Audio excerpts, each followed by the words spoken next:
Hello student, welcome to lesson planner channel. তো unit 3 থেকে 2019-এর মাধ্যমিকে একটা কোয়েশ্চেন এসেছিল বর্ণান্ধতা থেকে, যে যদি একজন বর্ণান্ধ জিন বহনকারী স্বাভাবিক মহিলার সাথে একজন বর্ণান্ধ পুরুষের বিবাহ হয়, তাহলে তাদের সন্তানদের মধ্যে দৃষ্টিশক্তি কিরূপ হবে। তো চলো আমরা এই প্রশ্নের উত্তরটা একটু দেখে নিই। তো বর্ণান্ধ জিন বহনকারী স্বাভাবিক মহিলার জিনোটাইপ হবে XC+ এবং XC। এই XC এটা হচ্ছে বর্ণান্ধতার জিন বহনকারী এক্স ক্রোমোসোম, আর এটা স্বাভাবিক এক্স ক্রোমোসোম। তাহলে পুরুষদের ক্ষেত্রে হবে XCY। এখন ক্রসের মাধ্যমে দেখি, তাহলে প্রথমের ক্ষেত্রে হবে XC+XC, এটাই হবে XC+Y, এটাই হবে XCXC, আর এটাই হবে XCY। অর্থাৎ এক্ষেত্রে কি হবে, যে এই জিন বর্ণান্ধতা জিন বহনকারী স্বাভাবিক কন্যা, এটা হবে স্বাভাবিক পুত্র।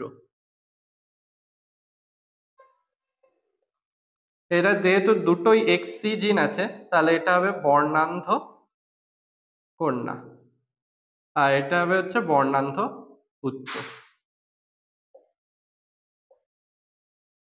এটা কিন্তু মনে রাখবে যে একটা জিন বহনকারী, অর্থাৎ এটা একটা জিন বর্ণান্ধতা জিন বহনকারী কন্যা।